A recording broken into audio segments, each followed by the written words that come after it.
Hey, what's up? In this video, I'm going to show you 5 ways to play the F minor chord on your guitar. What we're going to do is we're going to break it down. We're going to go step by step, going over the technique and what fingers to use, all that good stuff, so you can easily play the chord. Everything sounds out nice and pretty, and you can make smooth chord changes, okay? So grab your guitar and let's do this. So with the F minor, there's no open position, and so sometimes people think this chord is going to be really, really hard, but it's actually pretty simple. We can do actually a 1-finger bar chord, and this is going to prepare you to do the full bar chords. So come over here to the 1st fret, and we're going to go on the strings 1, 2, and 3, and we're just going to go like that, okay? So go ahead and try that. And I only strum strings 1, 2, and 3. You can see where my hand's at right now. To make sure you can do this, I lock in like this, by the way. Okay, and then what's happening is my thumb is about right there, and I'm kind of doing this motion, okay? Because you can't squeeze it in. If you try to go perfectly and have your thumb over here and you squeeze it perfectly in, okay, that's fine. But what about when we start doing other bar chords where we have to use the other fingers? It's going to mess everything up. So you can see what I'm going to do is I'm going to roll my elbow in so I can leverage, and I'm kind of going ba, and I'm pressing on the side of it. Okay? Now, you can see the angle of the guitar is going up. Okay? Very, very important.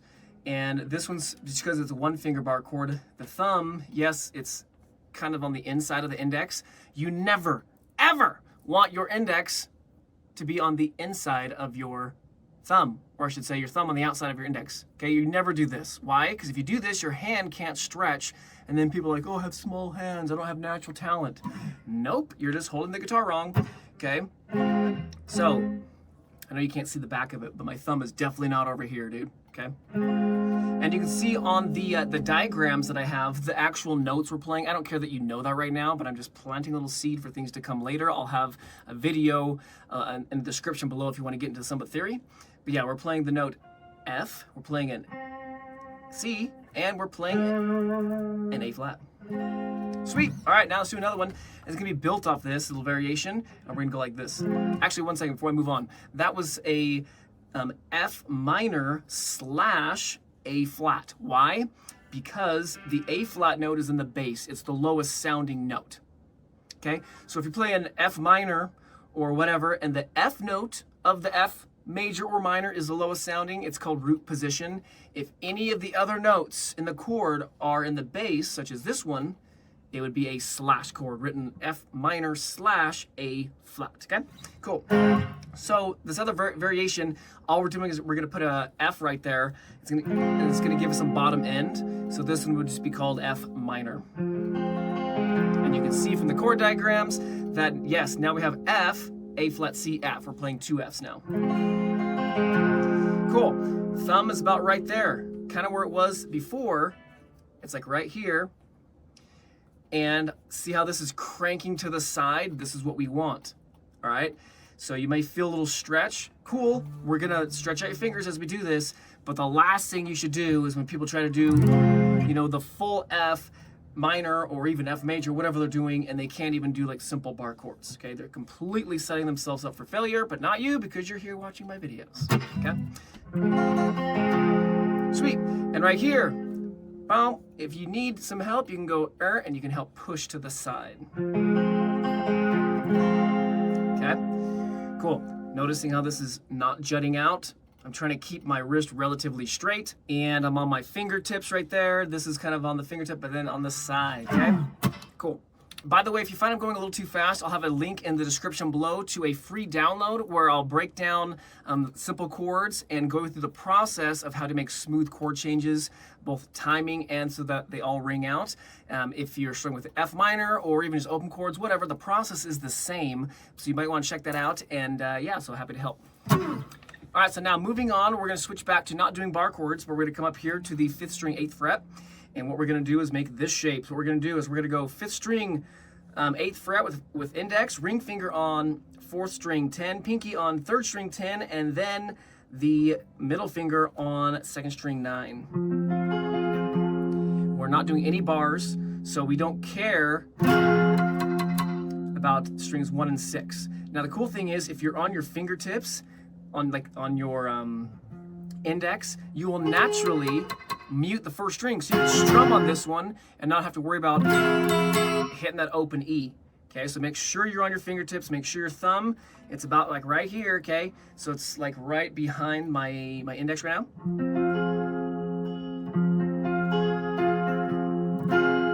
Cool. So give you a different angle like that. We're gonna want to get this to be one motion before we move to the bar. Okay, the bar is gonna be exactly the same, but then what's gonna happen is we drop that finger down just a little bit and then we push it to the side.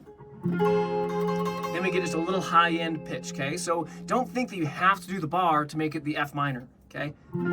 Or this one's not a real F minor, okay? As you can see from the chord diagrams, we only need the F note, the A flat, and the C to be an F minor chord. Cool. All right, so there's two variations. This one without the bar, and then drop down, push to the side, and still, I'm trying to keep that as straight as possible. Okay. All right, next, this one's not as common, but this will be pretty cool for you. We're gonna come over here to the 3rd fret, and we're gonna do this guy. So what's gonna happen is we are going to have index on 4th string, 3rd fret, ring finger on 3rd string, 5th fret, pinky on 2nd string, 8th fret, and then the index is gonna be on 1st string 4.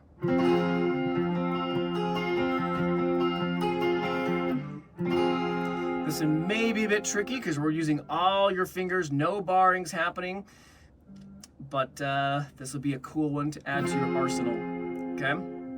Again, pick them one at a time, arpeggiate them, so we can find if there's any issues. If you're going like, you need to be able to feel, oh yeah, I can feel it. My pinky is not on the fingertip, and get on that fingertip so it gets up and out of the way, okay?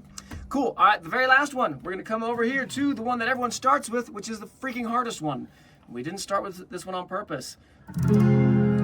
So when you have a chord that's on like the 1st fret, and uses the 6th string, these are the hardest ones because we're all the way over here. It's hard to leverage, roll our hands all the way around, and like I just said a second ago, this is where everyone starts, okay? But not you, I built you through this step by step.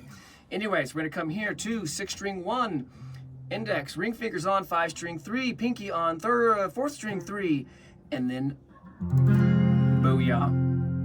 And yes, you may recognize we did it like this, and then I'm using my middle finger to really help push on that string.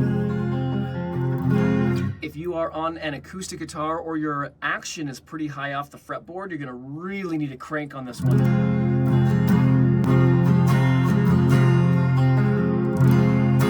All right, sweet, so now you know a bunch of ways to play the F minor chord. You know what notes are in the chord, F, A flat, C. And I'll also have a link in the description below if you want to check out a blog that I put up on my website about this, where I'll break down each one of these chords. You can read it in text format, as well as I'll break down the theory of what's going on inside the chord. I'll also have a video pop up somewhere where I'll do a video on that, but then also maybe some songs that use the chord, all that good stuff, so you can really understand the F minor and be an F minor master. Okay, hope to see you in another video, and don't forget to like, share, subscribe, and if you have any questions, let me know in the comment section below.